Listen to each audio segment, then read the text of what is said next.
recording, and we'll start it off. So I'm going to hit that.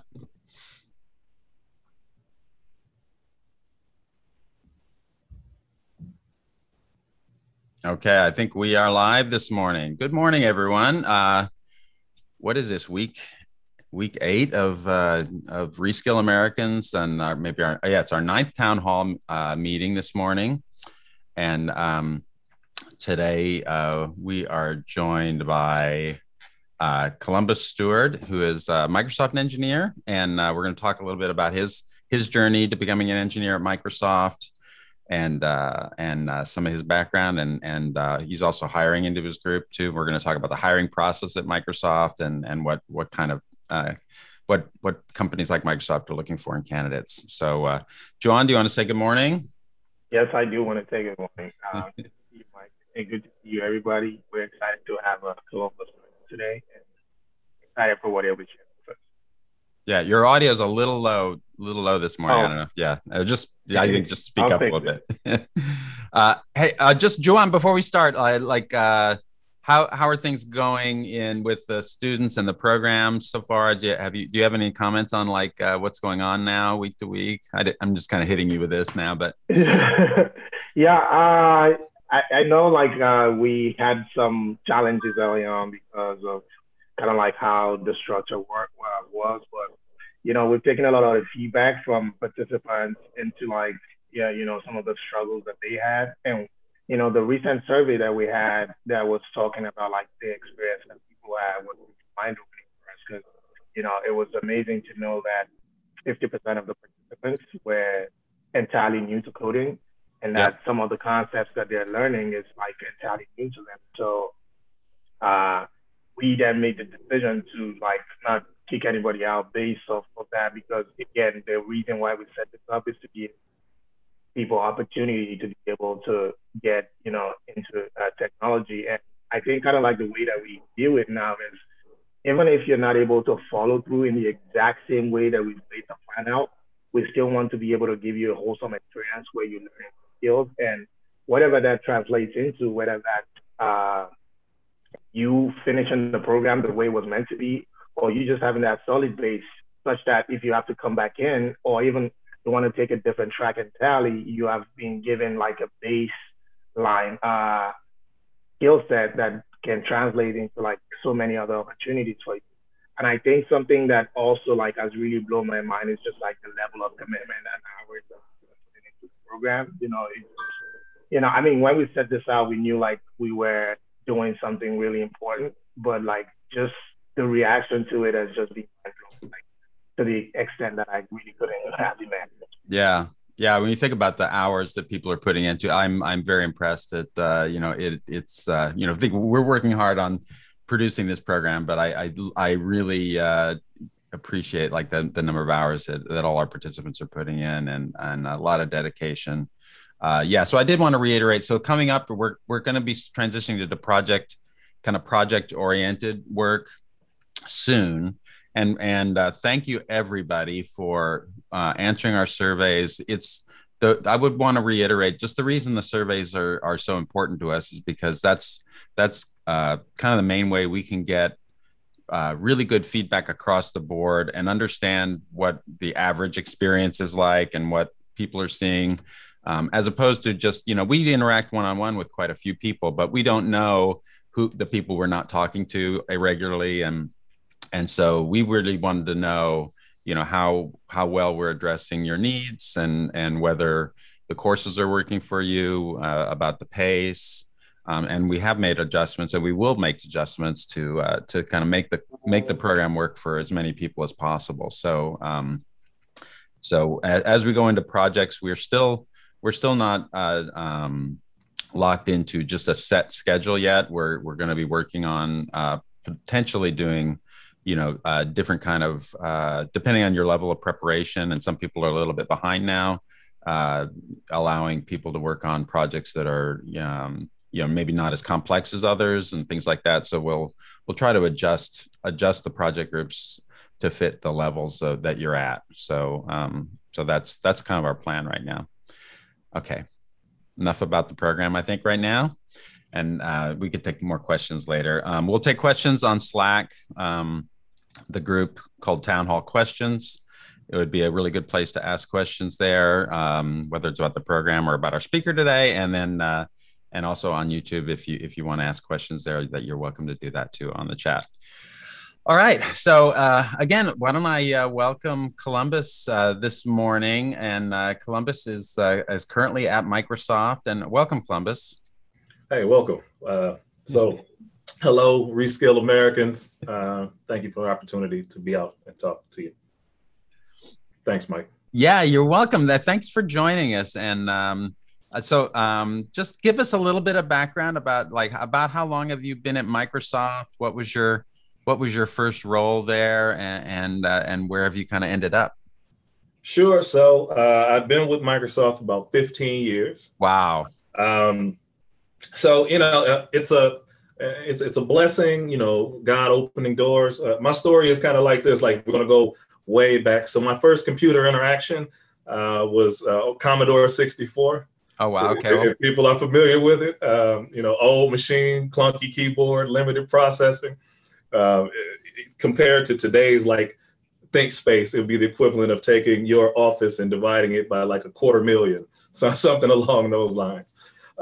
Fast forward, through that, I was considering wrapping up graduate school. And I made a decision at that point. C# was gaining popularity. And so it was basically like, well, maybe I can cut the experience gap if I just stop right now and start trying to learn C#. So I think that was kind of a pivotal moment for me trying to get in the door. I figured there's no way people can have 5-10 years of experience from this point of view, because the language isn't that old itself. And so that was kind of the transition into the company. I started in quality assurance. And so looking at internal web applications, and then moved into windows.microsoft.com. Then subsequently, I also worked in the App Store. Okay. Done some performance work after that. Oh, cool. And then after that, I made my way into Azure, which is basically where I am today. I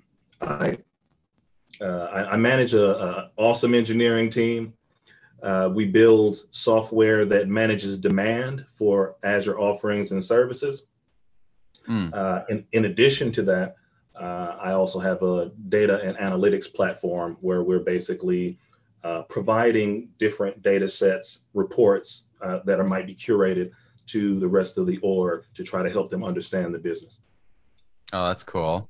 Wow, it sounds like you kind of like really branched out. Now, when you said you were in grad school, or you were starting grad school, or yeah, so like I was halfway finished with grad school. What was your kind of major? What track were you on? Sure. So it was like parallel processing. So I'd already finished a computer science degree then. Yeah, definitely. Okay. So it was a four-year computer science, and then I was looking to add some differentiators. So I had already put quite a few parallel processing things behind my back, and I was looking towards AI. Oh, wow. Okay. And its early introduction. So yeah. It was a summertime. It was like, okay, invest more into this program or test out my skills. And so I started to look at, various different applications. I was like, I don't meet these, experience criteria. So how am I going to do this? And so that's when the idea about like trying to pursue C# at that point in time and get ahead of the curve that way was the direction that I ended up. Okay. So what was your first like interaction with people hiring at Microsoft? What was your onboarding process or interview process like for yourself? Sure. So you remember that? Yeah. So the first time around, I basically did interviewing with vendor teams. So that was vendor companies, which would basically place you into Microsoft. Okay. So these are like contractor companies where contractors work for the companies, and then they then kind of work with other Microsoft engineers, but you're working as a contractor for this Yeah. So, Yeah. so that's how I got started. Were you in Seattle already, or were you? No, not at okay, all. I was okay. in Michigan. I was in Flint, Michigan. Okay, great. So for those interviews, most of the time that would be 2 or 3 hours worth of phone calls where you're, kind of just plodding through algorithms and data structures and trying to solve questions to the best of your ability. That's what those were like. Then a little bit less than a year into it, there were some positions that opened up. And so I, applied for a full-time role. And so those interviews were slightly different for sure. So that's a day-long kind of process, a 9 to 5, where you meet, 4 or 5 people who are basically triangulating your set of skills. Okay. And so you might get problem solving at one point in time where you do something well, something not so well, and that feedback makes it through the rest of the team to where they try to see, can you adapt as the challenges go along, and are you communicating along the way? Now, this is still interviewing with the vendor? No, this is actually trying to convert over to a full-time position. Okay. And so that was the interviewing experience at Microsoft. Okay. Yeah. Microsoft famously has like coding interview questions and stuff like that. Yeah. So it's a gamut. Like I said, it's at this point in time, there were four interviews. Some of them were highly coding related. Some of them were more procedure behavioral related. Then there were a couple others that were like design questions. So kind of throwing in quite a few things to see if they can get a 360-degree view of what you might be able to bring to the table. Cool. And how did that first round go? Did you get the full-time job? I got the full-time job. I can say that I didn't feel like I did by the end of the day, but it's pretty tiring for people. It is. And you want to make sure that you're staying one, fresh, two, positive, right? Like you're not going to be able to answer all questions, and everybody knows that. And so how do you late in a day still communicate effectively and collaborate with who you're dealing with? I mean, that's a day-to-day ask. And so it's reasonable to have a question similar to that in an interview. I see. Yeah.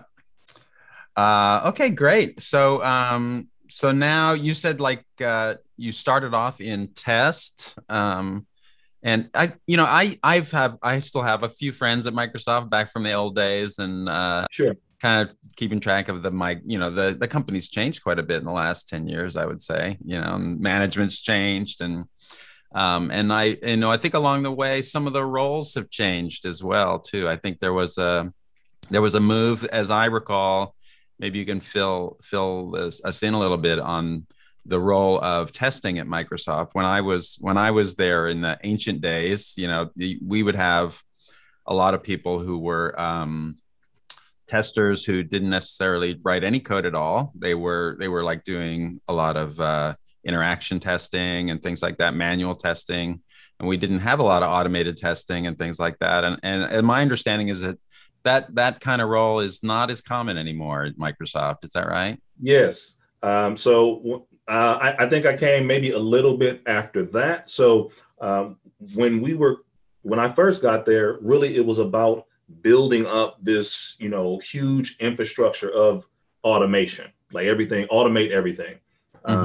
So that, the long-term goal, it was right when I believe testing in production and that type of thing was just coming to fruition. And so people are like, we need to go fast. We need to have a big automation suite. And so that's really where the focus was. And I think that helped people from the point of view of switching from manual testing to this automation, also brought along that employee pool to writing code. So similar to any of these boot camps or whatnot, they got that exposure to the languages as well. And so that made for a natural transition after you have sufficient enough collateral to just say, okay, why not just work on the features? And so that's kind of where the natural transition came from. I thought I remember hearing about, there were some people who were at one point told, like, we're going to be like phasing out your job as a tester. We're going to be converting you to SDE or a software design engineer for test. but you have to requalify again for that position. Sure. Were you around during that phase, or that happened kind of before you got there? No. So that was happening when I was there. I want to say, I don't know, maybe 8 years ago, something along those lines. So not that distant of a past. And so, like I said, I think building up that large automation base, people were already interacting with the APIs. People were already writing code, and so that transition it really came as kind of second nature, I believe, at that point in time. And so I think it was a good time for it. Yeah, like I saw like the other end of the spectrum, like starting in the 80s myself at Microsoft. And, we actually had no testers, but only because we didn't really have a good testing discipline at all. Sure. And then building up all the people that are doing manual testing.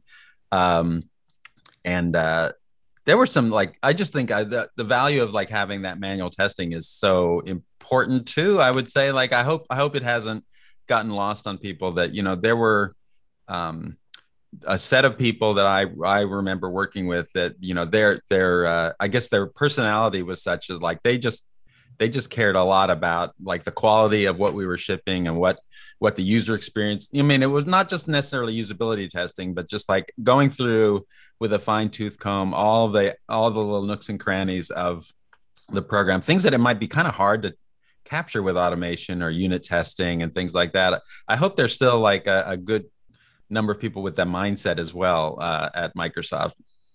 Sure. Like I'm not downplaying manual testing. Hopefully, I didn't come across. Oh no, not at all. I was just thinking kind of in the bigger picture of if I were managing at Microsoft, which I don't want to be doing that, but just not recognizing the value of the people who are so dedicated to like making. I worked on Excel, and we had like people who were just like such champions of Excel, very protective of our user base and the user experience. And you can still be that way writing code, but I think, people who are just like doing even the manual testing and verifying that, the experience of using Excel was still really high. Sure. And then you think about like projects that have to get up like right now. You're still going to have some kind of stop gaps on that gate to production, on that gate to customers. And so like in the absence of like the things that you described, things that may not be so easy to automate, and you figure, well, that's going to cost me so much time to even try to figure out how to do it. You have to have some suite of this is the base level of acceptance for my customers. If these things don't pass, this is not shippable software. Okay. So I think that need will always be there. I see. So there's still kind of a trade-off between how much do I have to invest in testing infrastructure on certain features versus just, let's just kind of go through this and manually make sure it's working today. Yeah, then there may be some backfill involved. And then, to your point, you always need some champions that are just accountable to what it is that they're producing and accountable to that end user experience. I think that kind of rounds out the sophistication of the developer. Another thing that I think it'd be interesting to hear from you about would be kind of like the pace and cycle of things. I don't know if this interview is kind of a contrast between like the old days of Microsoft and from my experience, and then what you are seeing today. So in my day, Sure. it would have been like we would be speccing out a next version of Excel, and we would take like 3 years to build something. So no customer would see anything for 3 years or 2 to 3 years or whatever on the next big release. And everyone, thousands of people are all working toward this release of 3 years from now. But I imagine today, like there's a lot more just kind of incremental changes going on, and especially in the areas you're working on. Yeah, like that question kind of, it also depends on like which parts of the company you're working in and which parts of the platform. I'm part of a relatively new org, so we're still moving pretty fast in general. Like we're sprinting at a couple weeks cadence, And so we're trying to get things out on basically a 2-week basis. So would you say, do you use agile development technique? Yeah, I mean, you can consider it to be agile. I mean, nowadays it's a bit, everybody's agile is a bit different, but sure, I think it's an agile methodology. Yeah, I know that kind of became popular several years ago, and there are titles like Scrum Master and things like that. And I know there's some companies doing that. I don't know if Microsoft has jumped in with both feet on that sure. sort of attitude. So, I mean, what we do typically, I'll meet with the team on 3 days a week, just to have those kind of Scrum touch points. Like a stand-up meeting? Yeah, it's a stand-up meeting, just to make sure that people are, one, feeling good, and two, that there's nothing that is impeding their progress that's avoidable, right? Like sometimes you have partner commitments or whatever the case may be, and they will deliver on that whenever they deliver on that. But then there's other things that may be a hindrance that I can assist with, and so those are good times to discuss those and keep the team moving. Okay, but you don't necessarily have to have like a full-time Scrum Master or for a project or in Microsoft. No, I think as you get many different diverse projects that you may be handling at a time, so what ends up happening is like you're trying to keep a meeting to 30 minutes, and you have 5 different plates that are totally separate with separate concerns. At that point in time, you may consider managing your meeting slightly different, because each conversation is a 30-minute conversation on its own. I see. So that's where you may want to handle it slightly different. That's cool. So you said you're in the Azure team, is that right? Azure Global. Yeah, and so you're probably working on. I guess you've always been kind of working. It sounds like you started at Microsoft.com. Is that right? You've always been kind of like on the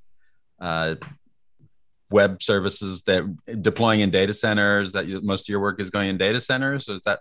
So, I started off basically with just the web applications, and now it's kind of branched out where I also have some data assets. Okay. So it's not just the hard, used for like internal analytics and things like that. Yes. Okay. So producing some curated reports to give people some insight into the business. In addition to that, like I said, we also have this web application that helps manage demand for the Azure offerings and services. And some of that stuff dovetails into long range planning as well. I see. So people have to understand like what are the popular services, how are they being sold, and are we spending our energy and efforts in the right place, right? So like if you only had 10 minutes, $10, what are you supposed to be doing? So it helped to prioritize those decisions as well. I see. So that sounds like a little bit of a transition from like just working on software projects that are delivering like executable code, that to managing data sets, and and I know data sciences and things like that is an interest of a lot of our people in our cohort. Sure. Is that something you had to kind of pick up? Like, were you kind of trained in managing data or big data sets? No. So at some point in time, going back from those long waterfall types of software cycles, we had some period of time where there was a lull, couple months where we were trying to decide, okay, what is the next big thing across semesters? At that point, I kind of jumped into, data pipelining, ETLs and what it would take to do that kind of work. What's an ETL? So, extract, transform, load. Oh, okay. Basically, your typical data pipelines, you go out processing. Aggregate some set of data, you transform on it, and then you start to produce curated sets that people can then make sense of.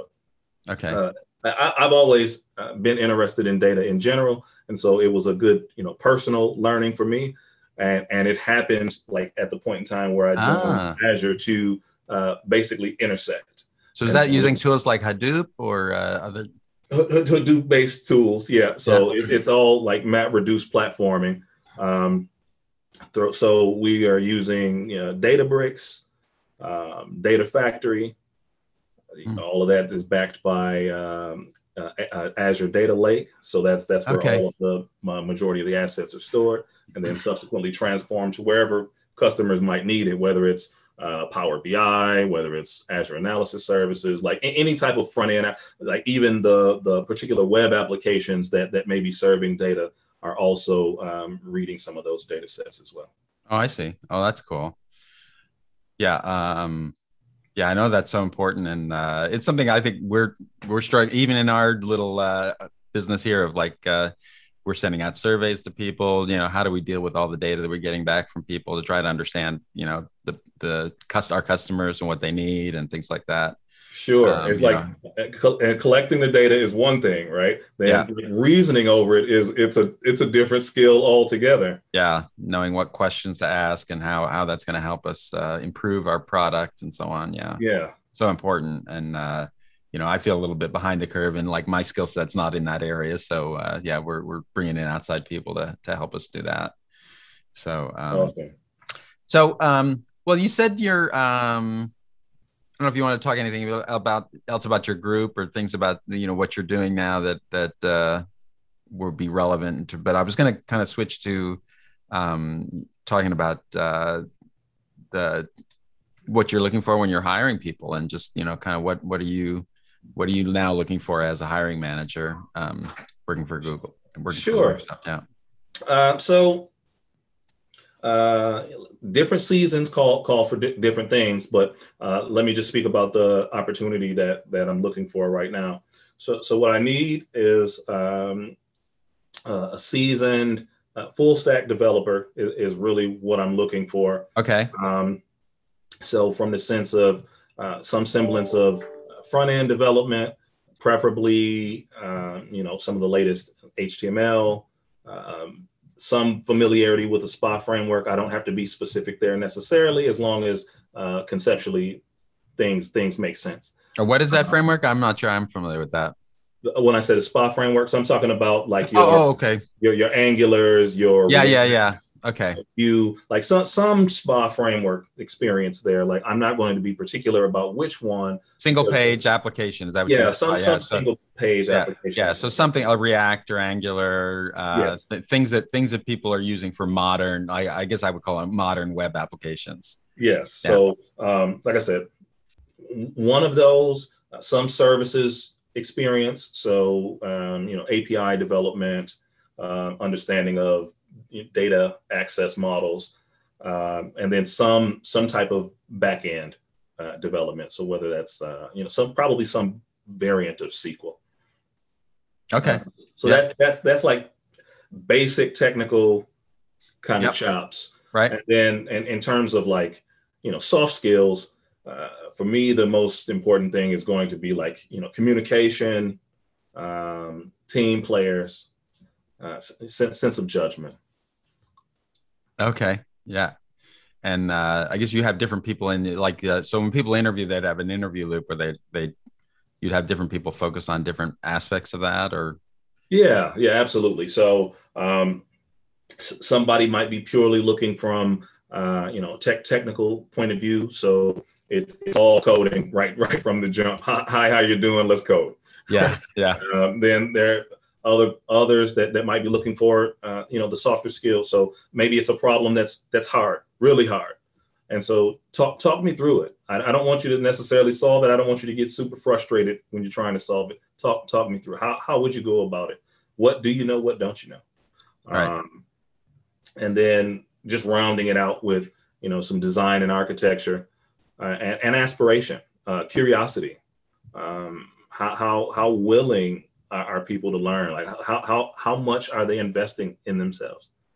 I see. Yeah. I think that is it is so much easier for when I was doing interviewing, just like if you have a candidate who's so obviously like enthusiastic, really wants to work on your project or work in your team and knows what your team is doing, has a lot of affinity for it. It goes a long way because I think I don't know, just from my personal experience, like, a lot of our day-to-day work isn't necessarily like so fun. And you kind of need that internal like motivation to be like, okay, I'm here because I really care a lot about this thing, and I'm going to push through all these hard times. If you don't have that motivation, it's going to be hard. Yeah, then and you find that people that have that motivation or that drive, that's contagious, right? And so you get somebody like that in your team, then all of a sudden it's almost like you have battery packs around. So yeah, like a multiplier for everybody. Yeah, you can borrow. I can borrow some of your motivation. I can borrow some of your energy because you just exude it, right? So that's definitely one of those intangibles that we look for. Yeah, it sounds like it'd be really fun to work on your team. I honestly hope so. Like, yeah, it sounds great. It sounds like you care a lot about your team and about the work you're doing and stuff like that. So yeah, it sounds really great. So what would be like a typical day like for a software developer working on your team? Is there such a thing as a typical day? So, I mean, I can try to oversimplify. Sure, we'll be glossing over some details, but the day would probably start. I hope the day starts as once you get going, is there anything affecting our customer? That should be first question. So let's take some time out to figure out, is there anything affecting our customers that we should just drop everything for? Then the next thing would be that email. Is there anything urgent and important? So kind of go through those classifications, spend the time there. We'll have some type of discussion about that during our scrum. If there's anything that we need to kind of huddle up on or whiteboard or whatever the case may be, we can do it there. Then coding or planning, depending on whichever phase that we might be in, would probably be the middle of the day. Yeah. At some point in time, you would probably meet with your feature team. So that would be you, anybody else that's working on that particular set of features, and then your feature program managers who are helping to basically shape that feature alongside you. And so beyond then, it's just coding and planning again in a typical day. Yeah. And like, what about and you said your release cycle is everyone in your team kind of working on a similar release cycle? Like everything's shipped together as so every 2 weeks or something like that? So dropping some new features. Sure. I mean, we're striving, of course, to do better than that. We why not drop every day for most scenarios? But that's about where we are, 2-week cycle. Most things come out then. There are some features that are just bigger than 2 weeks and they can't be, they're not further divisible. You need more pieces to make an experience to get it started. Yeah. So we may hold on to a handful of features until they have, what you would call a minimum viable product. Yeah, right. Okay. And so some things don't necessarily release on 2 weeks, but we try to stick to that. So do you do A/B testing of features? So we don't have A/B testing in place at the moment, but that is definitely something that we want to strive to get to. Yeah. We're still putting together quite a lot of this, so there's still more infrastructure to come. Yeah. I know it's a practice that it can be very powerful, especially in certain areas where you're, I think more, maybe. Especially in the domain of marketing, websites that are marketing a product to someone, et cetera. And like testing out different words and different kinds of things like that. It's a little bit challenging to think like A/B testing of the code behind the scenes, two versions of a similar kind of piece of code. But sure. Yeah, I mean, but you can still find, good application for it when you're trying to drive, some type of conversion funnel. Right. Yeah. So we have a user experience and we know what that end goal is. It would be awesome to be able to set up a set of paths and say which of these paths got people to our goal more effectively, like whether it was the one with the less clicks, whether it was the one with the shiny images, whatever the case may be. What kept the site sticky and got our desired action. I So, see. I mean, there's definitely room for it. We just haven't got to it yet. Yeah, getting less people to abandon the page in the middle of the flow and things Yeah, like like that. what was confusing? Like, Yeah. people have clicked back on this particular page a million times. Why? Like maybe the progress wasn't clear. Or you find a UI where one option says back and the other option says previous or something, like accidentally. Well, that's why people are going back. They don't know what to do on your particular page. Yeah, well, I think that's so different about what you have available today that we didn't have back in the day, is like that ability to see, as soon as you release some software, you get to look at that analytics and data and say, like, where do people drop off this funnel, and where are they having problems. Sure. Yeah. Does on a related note to that, I guess, like, do you deal with how do end users report bugs or things that they think that they're having problems with, or maybe get support or report bugs? Are you involved with that at all? How does that work? Well, so since the team that we're serving is they know who we are. So in this particular model, because you have like your customers primarily in an internal group. So it's a lot of business users trying to accomplish goals, but there are limited software engineers for the set of business users.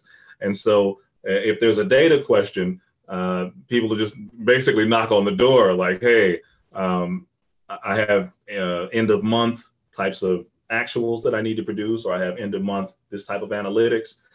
Can your team help guide us through that process? Or this data kind of looks funky because I own and operate this subsidiary and we do better than what you're reporting. So can you look into that? So oftentimes they know in our situation who to contact. Okay. Yeah. So you're very directly tied to your internal customer. So even like Jobs, I think it's pointing out that, big companies like Microsoft, you might have the idea of like the prototypical developer there is like working on a consumer, product and for the user. But there's so many people at Microsoft that are doing all manner of things with software development that support the operations of the whole company. Yeah, absolutely. So like in my case, for example, like I'm working on internal products. Your feedback might come from surveys, similar to the surveys that you all are sending out.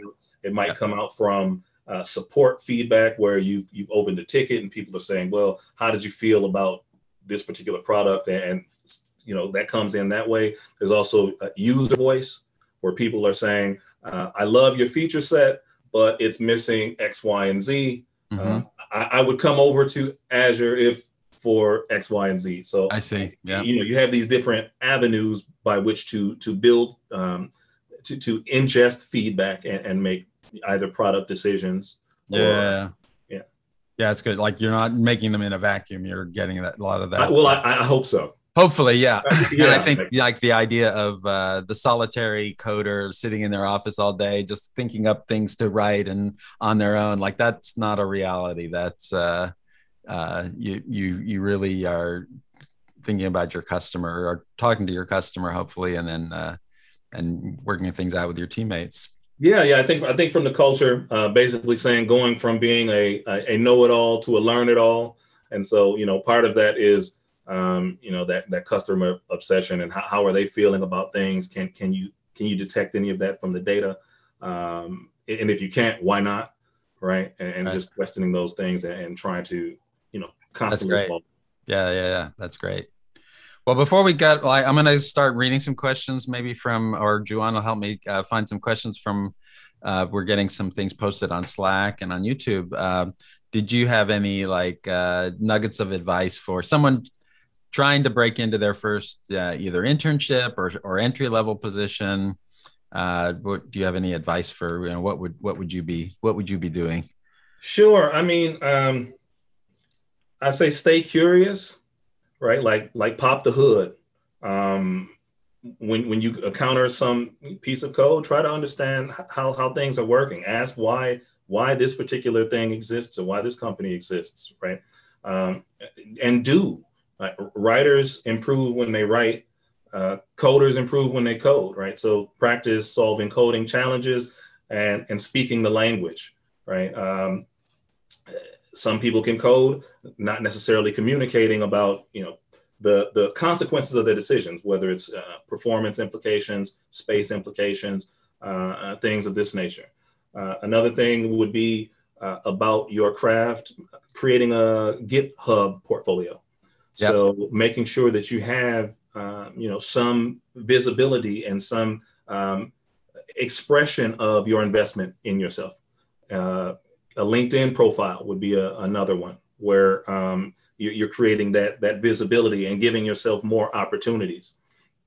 As I understand, there's also an apprenticeship meeting today at noon. It seems like another good opportunity for folks to get plugged in and understand what opportunities are out there and what people are actually looking for. So how great programs like this align to what you want to accomplish.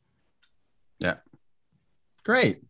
Joanne, have you found any questions from our participants? So Jamie had a question, and I think it's more like to like your personal experience. So the question is, what were the main inner obstacles that you faced, and how were you able to overcome them? Main obstacles I faced. Oh man, how many?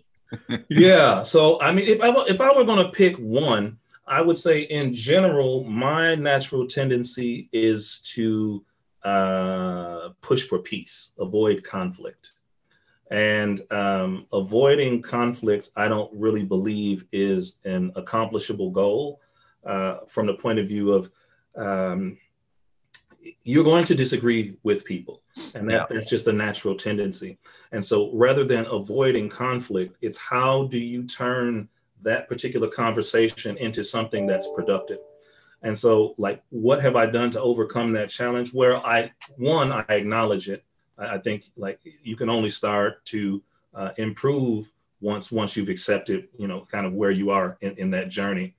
And then two, just trying to make sure that I don't let the natural tendency get the best of me.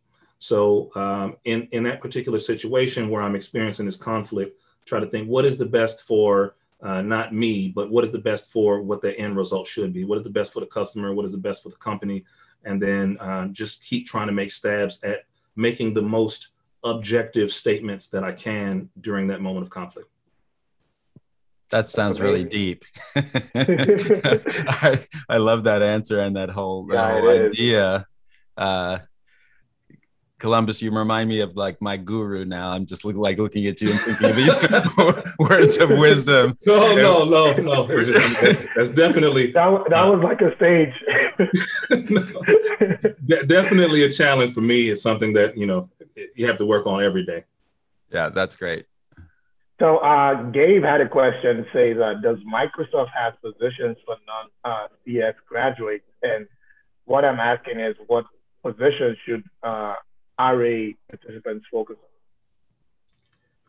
on? Okay, I think I heard that, which is like new graduates. Are there positions for new graduates? Well, the people who don't have CS degrees, because a lot of our people are trained, maybe they had a degree in another area or they don't have a college degree and they're trying to get the basic skills for, like a front-end developer, full stack developer, things like that. So I believe the meeting at noon, I believe that's part of this whole genre of non-traditional hires and non-traditional recruiting, this interaction with Leap.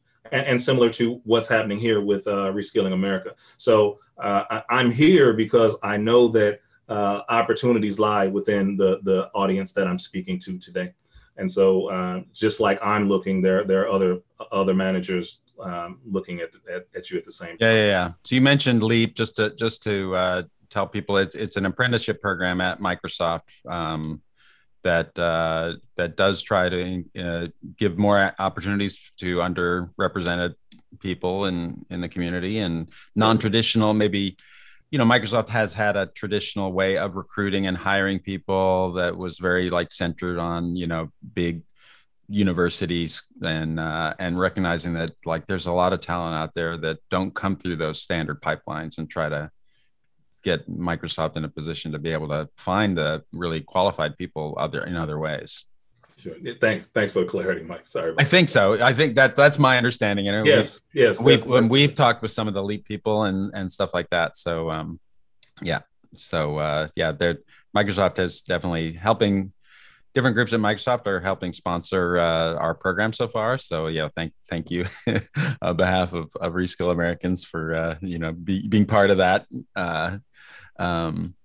Okay, another question. I do have 2 questions that I'm going to try to fit in one, and one is from Venus, and the other is from Tyrone. And I guess like the main crux of the question is like, because we have 4 main tracks in Reskill Americans. One is front end, back end, mobile, and design.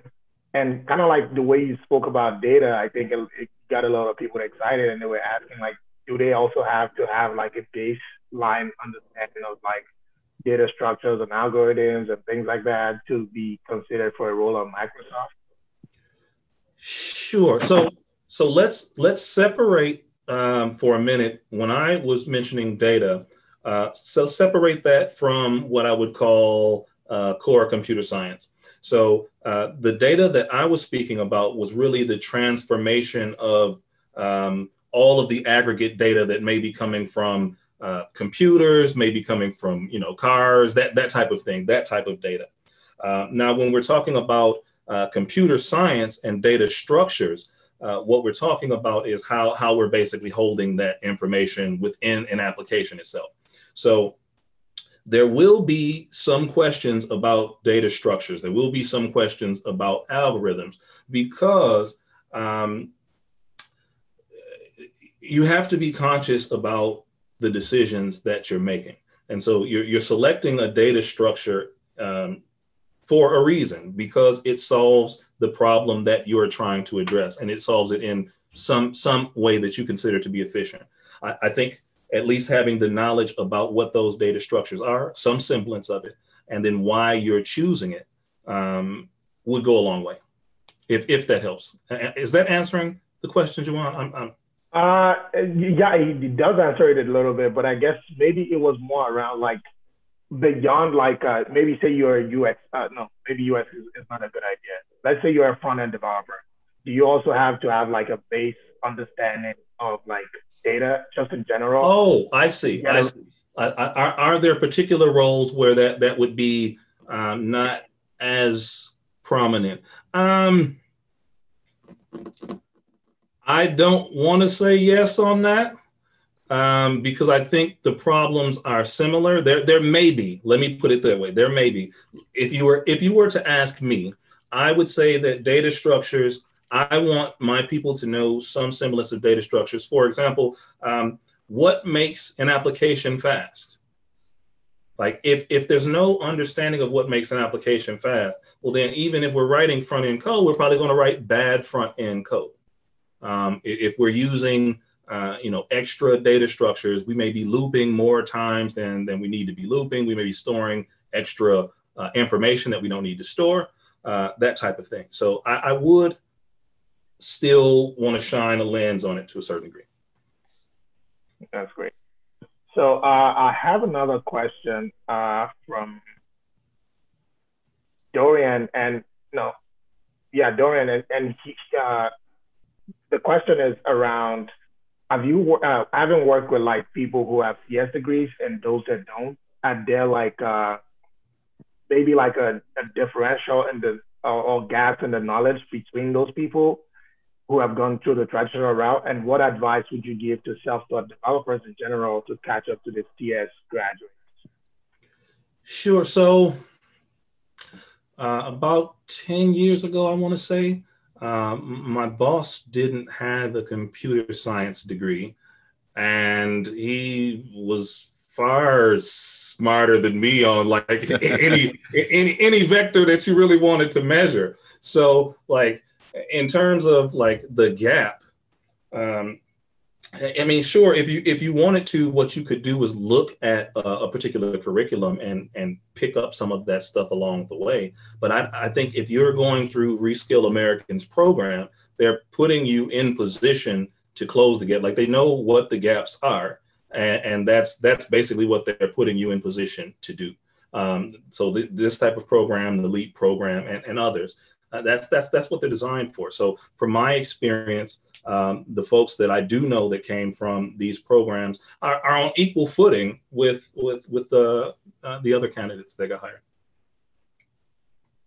And I think just to add a little bit to that, in fact, one of the reasons why we have this session is actually sometimes to close that gap, because there's so many nuggets like the one that you just dropped at the beginning, just right there, that sure. I feel like maybe even in certain situations, getting a CS degree, you might not be able to have that avenue to have like people who live the day to day telling you things, you know.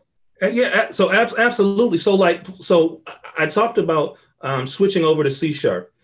What I did mention was like there was a set of programs out on the East Coast. I think they cost somewhere around 20 grand. And the idea was that they were going to send you through this like C# militant boot camp and have some placement rate or, some placement rate by which they would put you into a job. I only wish there was a Reskilling Americans at that time to basically say, hey, look, this is the right path to put you on. We understand what people are looking for, and this is how we're going to get you set up for success. All you have to do is invest in you. I wish the opportunity was there. That's amazing. I'm just trying to check to see if we have. Okay, I think you've answered all the questions in Slack, so I'm just gonna go over to YouTube and see. Yes. So Jalen Harris was asking, do a lot of coders at Microsoft code in C# or is there a preface? I think it depends on like where you are. So for example, if you were doing pure front end, then you may not be writing C# code. Chances are if you're anywhere in the middle, writing business logic, you're probably writing some C# code. But there are other flavors. Like, I mean, Microsoft is a big company. We're doing lots of different things. So if you're back end developing, maybe you don't write so much C#. Maybe you're writing, SQL code, store procedures, and that type of thing. I think it just depends on where in the company. And I think the other question that I see is how does Microsoft split its program ads across its different compartments, i.e. Computer programs, gaming, mobile apps, etc. Give me that one more time. So basically, you're asking like how you like divvy up your program ads into like different buckets, like mobile apps. Got it. Like, so how to figure out how to deploy the troops? That one is definitely over my pay grade. So the best thing that I can tell you is that I'm assigned to a set of projects.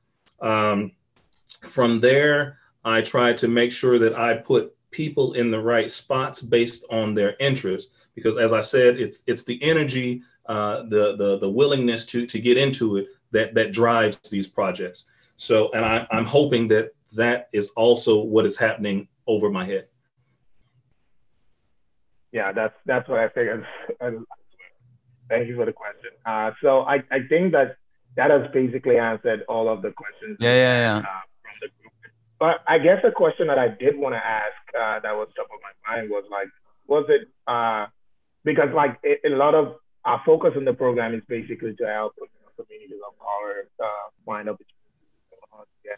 I was just hoping like you could speak a little bit to your experience, getting into or in Microsoft.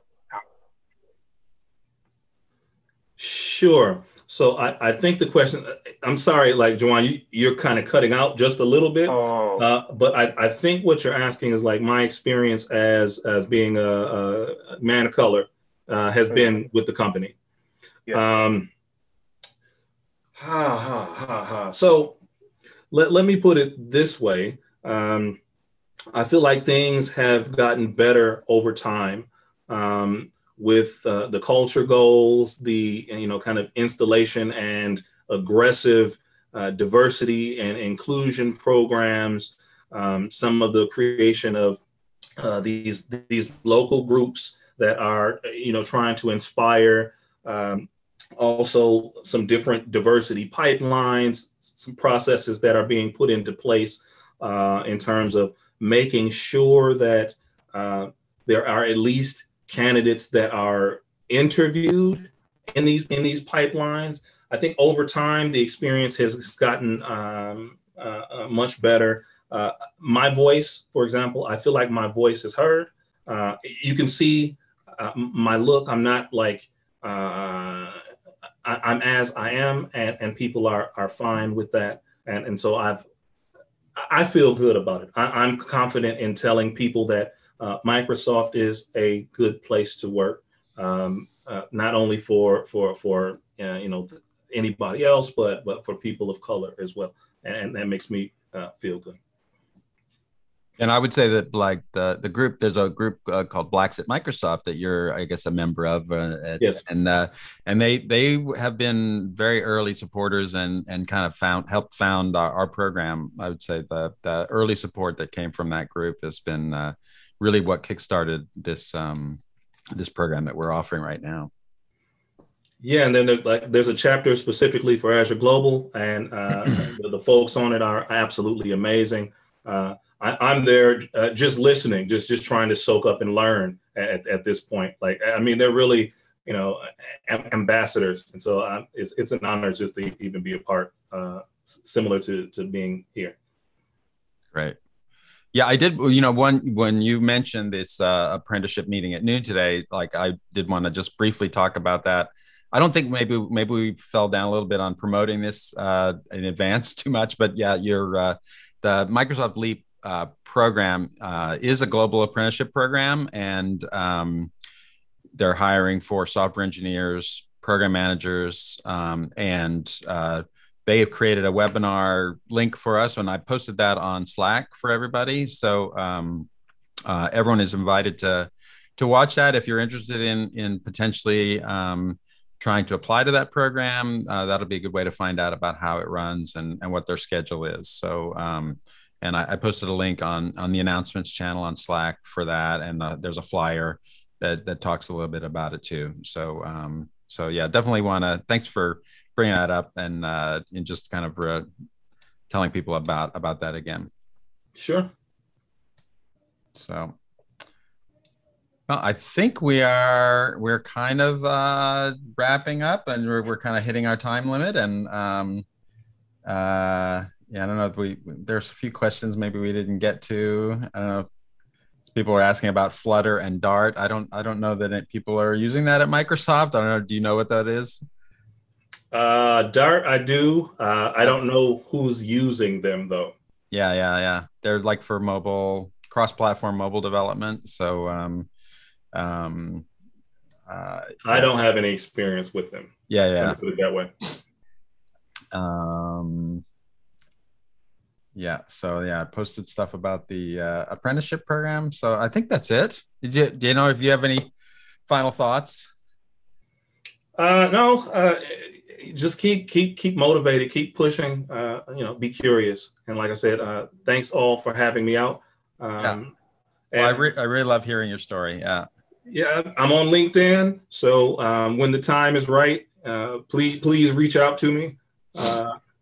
I'm sure that we'll have positions. Like we're growing like wildfire. So we're definitely waiting for you. All right, great. Well, thank you very much, Columbus, for joining us. And I love your story was great. And it's, I think, yeah, people would love to join a group like yours sometimes I have a little bit of a negative feeling about working at a big company, but then you realize that it's made up of like a lot of like smaller teams like yours that are just so fun to work in. So, well, like I said, I hope so. I hope to see you all soon. Right. Yeah. All right. Okay, great. Thank you so much, Columbus. Thank you, Juwan. All right. Yeah, you as well. Bye, everyone.